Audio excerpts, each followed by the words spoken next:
hours. So basically, if you're sitting for too long, or if you have a job that makes you sit for that long.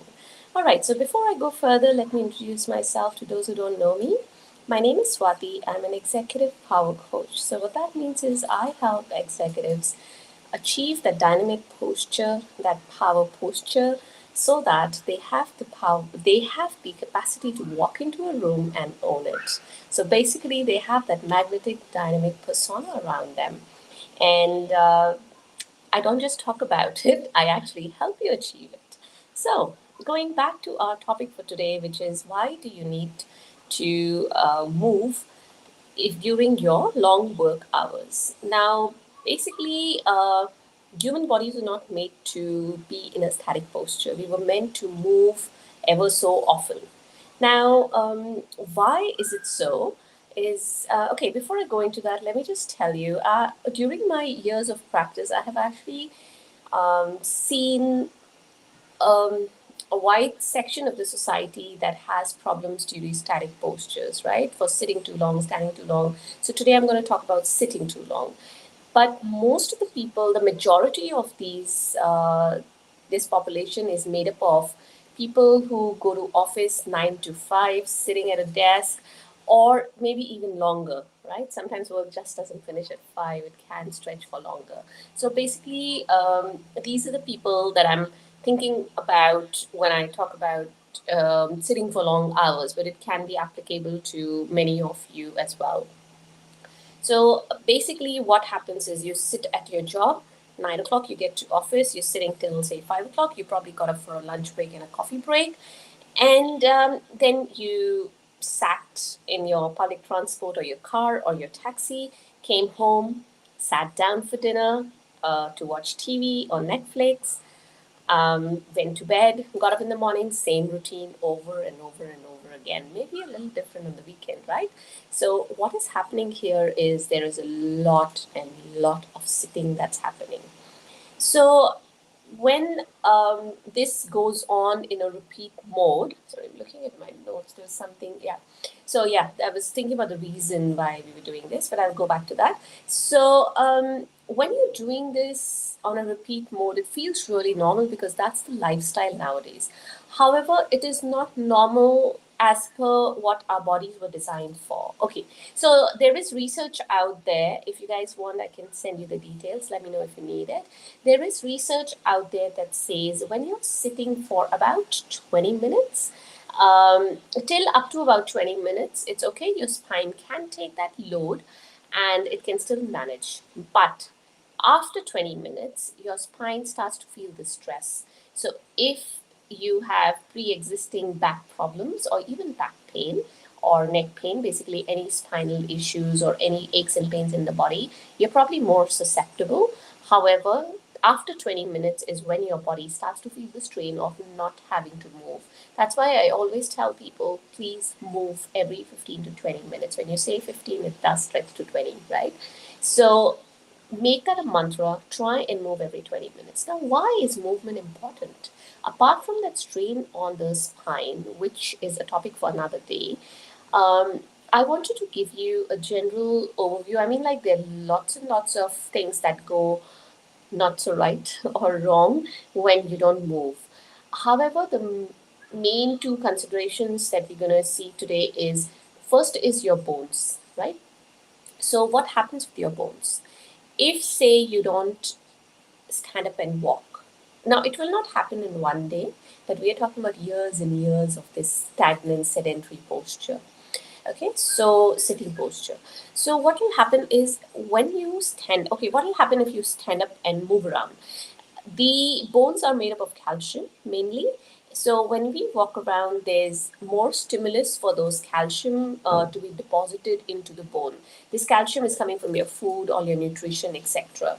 Right? So that goes and deposits in the bone. So just eating a multivitamin or a calcium supplement is not going to help. You have to help your body to actually absorb that calcium into your bones.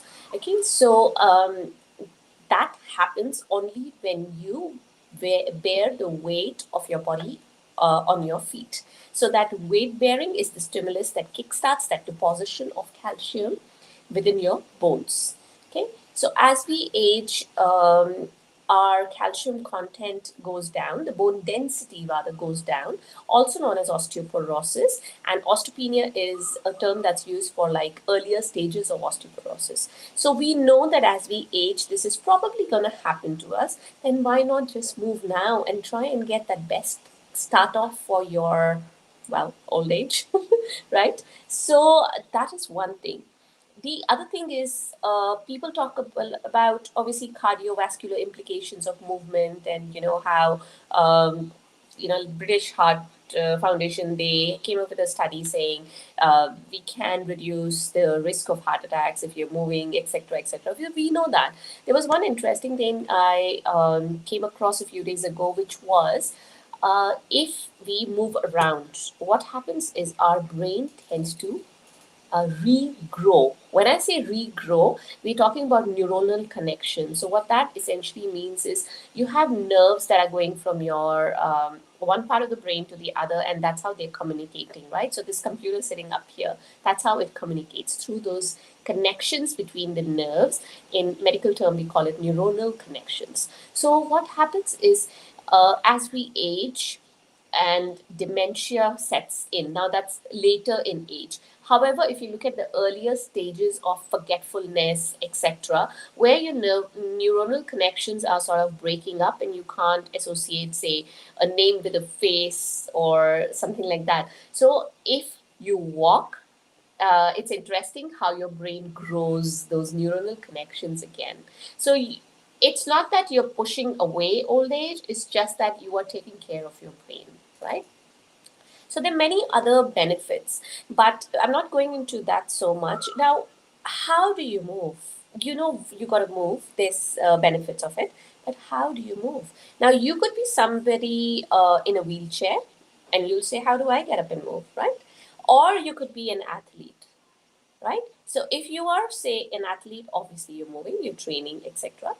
That's a different class altogether. But if you're in a wheelchair, you can do chair-based exercises. So you can do exercises sitting in your chair itself. Now, between that spectrum of wheelchair and sports is the common population, the majority of the population, right? So if you're that office going executive that I was talking about, you're probably in that population, right? So how do you go from sitting at your desk all day long to actually getting into that movement and reaping the benefits? This is what I teach you. And this is where I come in with my expertise. So if you want to know more about this, I mean, this it's you can. Okay, let me tell you a little bit about it. So you can do baby steps. So today, for example, every 20 minutes you get up. That's a baseline. Apart from that, every 1 hour, get up, do a few movements, etc. If you go onto my YouTube, there's a lot of videos there as to what movements you can do. And then how do you take it further? How do you start correcting your posture? What are the tips and tricks you can do in your everyday life to correct your posture, right? Because those aches and pains comes from the posture, from not moving, etc. So if you want to know more about that, you can join my free Facebook group. I will leave a link in the description below. And if you're watching me on Instagram, the link is in my bio. It says my community, and you can join there. Alrighty. So if you guys are watching me on the replay, please comment #replay so I know you've been here and I can interact with you in the comments. And if you're watching me on YouTube, that's great. If you're on Instagram or on Facebook, please go over to my YouTube channel. And if you like what I'm talking about, please subscribe or hit that bell button. So so I hope that's a little more clear about you've got some better reasons as to why you need to move if you have a long working hours. If you need to know why, how to do this, then yeah, feel free to join my Facebook group and we can take it on from there. Alrighty, guys. I hope that was useful for somebody out there, which I know most of us are sitting long hours, right? So do join the group and then get in touch with me, and we can take it on from